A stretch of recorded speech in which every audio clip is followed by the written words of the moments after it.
This video has some easy stretches for the hips and hamstrings that you can do while lying on your back. You will probably want to have a yoga strap, or you could also use a hand towel depending on your hamstring flexibility, or maybe even just a regular old belt. When you have that, come onto your back. Separate your feet about mat's width apart and let your knees fall in towards each other. You can either have your arms out by your sides with your palms up if that's comfortable, or bring your hands on your belly. Close your eyes and just bring your attention to your breath.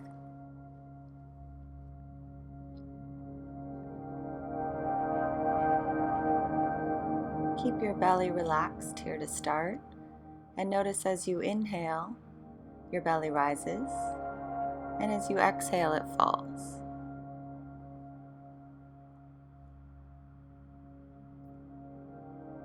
Keep your neck and face relaxed. Silently to yourself, start to count the length of the inhale and exhale and see if you can bring those two to match each other in length.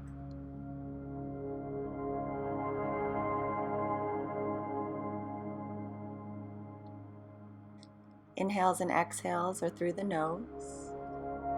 As you inhale, bring the breath up towards your collarbones, side ribs expand out to the right and left. And as you exhale, pull the low belly softly in and up.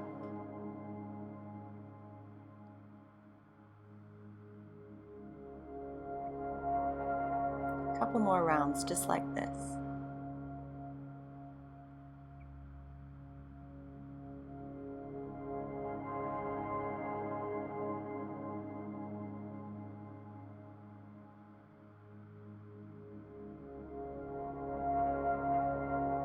Open up your eyes, adding a bit more movement with wind removing pose. Interlace your fingers to the front of your right shin and pull your right knee in towards your right shoulder. Keep your shoulders and head on the floor.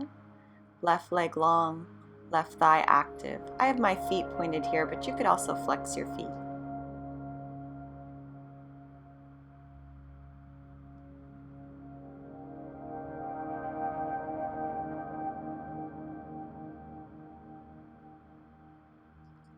And start to switch over to the other side. This time left knee up towards the left shoulder. A little bit of compression on the outer part of the abdomen. As you exhale, see if you can bring the knee in just a little bit tighter in towards the chest.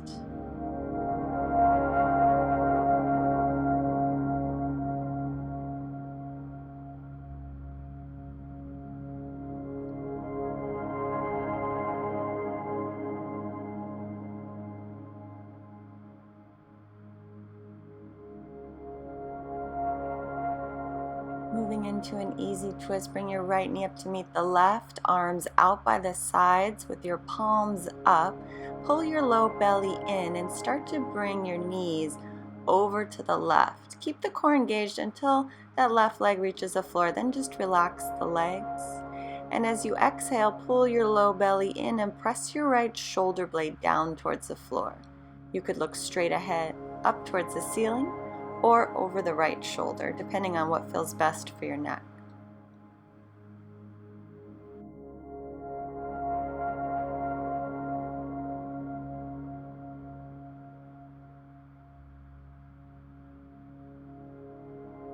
Pull your low belly in, both knees back up to center, and slowly with control, knees come over to the right side of your body. Relax your legs. On the inhale, the ribs expand. Exhale, low belly pulls in, left shoulder blade down towards the floor.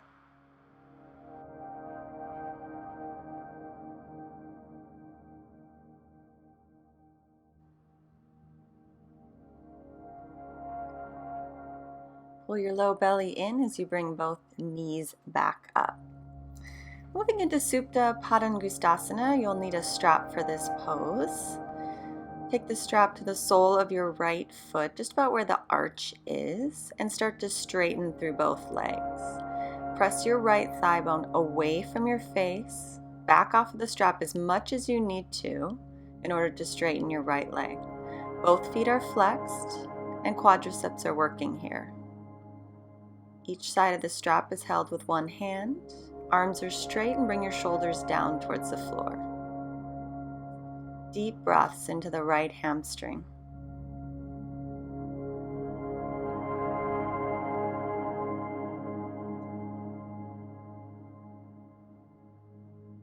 Switching over to the other side. Strap to the sole of your left foot and straighten through both legs.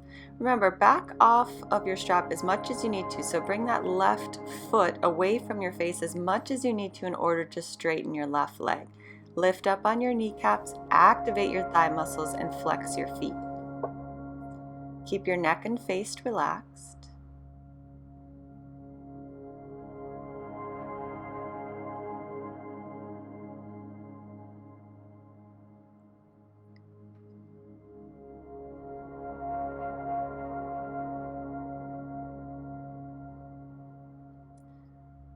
Moving out of this pose and into another variation of Supta Padangusthasana, this one Parivrita, which means revolved. Setup starts the same. Straighten through both legs and then move both straps into your left hand. Take the L shape right between your thumb and index finger of the right hand and place that into your right hip crease to help press the thigh away from your face. Right heel starts to move over to the left, but only as far as your left shoulder. As you press up through your right heel, press your right hip back down to the floor. This pose lengthens the external rotators of the hip. And switch over to the other side. Strap to the sole of the left foot, both straps into the right hand, and that L shape just where the thigh kind of rolls over the hip. Keep both feet flexed and active as you move your left heel over to the right, but only as far as your right shoulder. You should feel most of the stretch on the outer left hip and down the side of the left leg.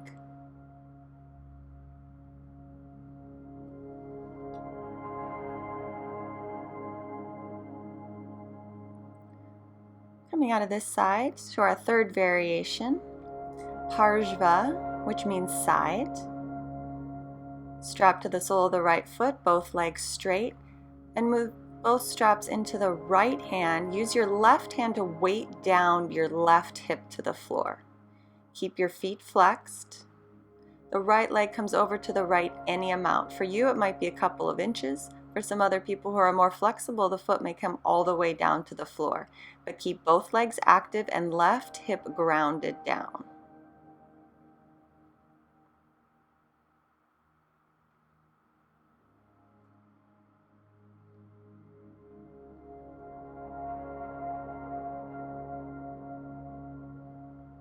On your exhale, bring your right leg up and switch over to the left side. First, get both legs straight. Move the strap into the left hand, right hand to the top of the right hip. Slowly start to bring your left leg over to the left side any amount. Don't forget about the right leg. Make sure you're keeping that active with the foot flexed and quadriceps engaged.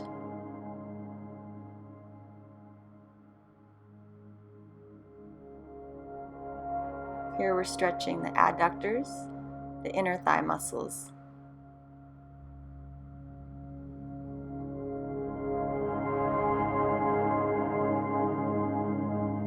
On the exhale, bring your left leg back up and place the strap over to the side. Eye of the needle is next, also called thread the needle or supine pigeon. Bring your right ankle to the top of the left thigh and move your right knee away from your face. Right foot stays flexed. You could either stay with the left foot to the floor or, for a little bit more intensity, bring your left knee in towards your torso. As you do that, make sure that your shoulders and head remain on the floor.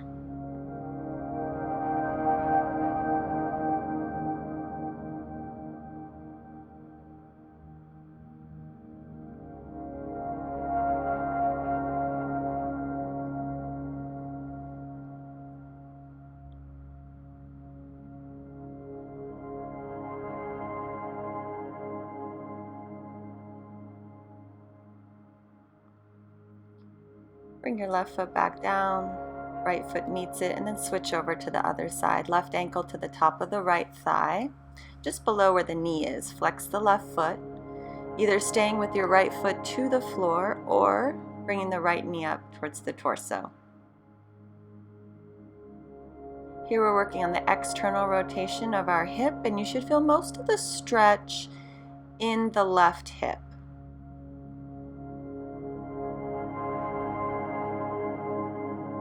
Soften through your face and shoulders, deep breaths into the left hip.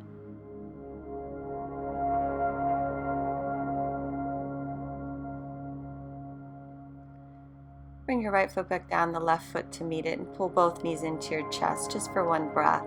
We're coming into our final pose, legs up a wall, roll over to one side and press yourself up. And then move yourself over to a wall. Get your hips as close to the wall as possible before you start to bring your legs up. This is our final resting pose, so you should not feel stretch in the hamstrings. If your hamstrings are stretching here, all you need to do is move your hips away from the wall further. That way you can relax the legs. Make sure your hips are firmly grounded to the floor.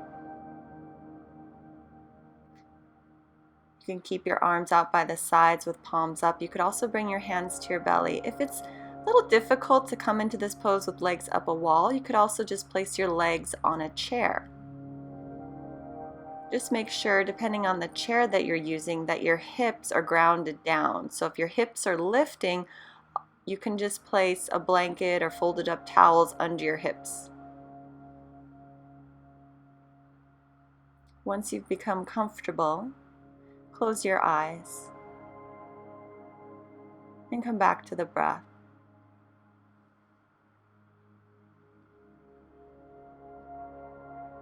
Completely relax your belly, just like we did at the beginning of this session.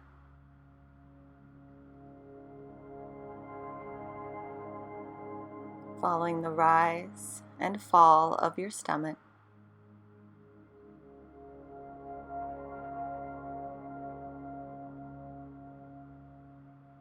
Maybe opening and closing the mouth a couple of times to release any tension in the jaw. Soften through the face, behind your eyes, your cheeks. Relax your shoulders. Hips are heavy. Legs relaxed. Stay here as long as you like.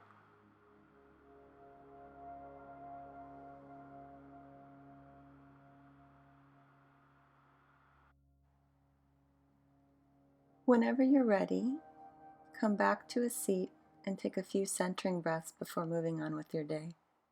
Hope you've enjoyed this practice. Namaste.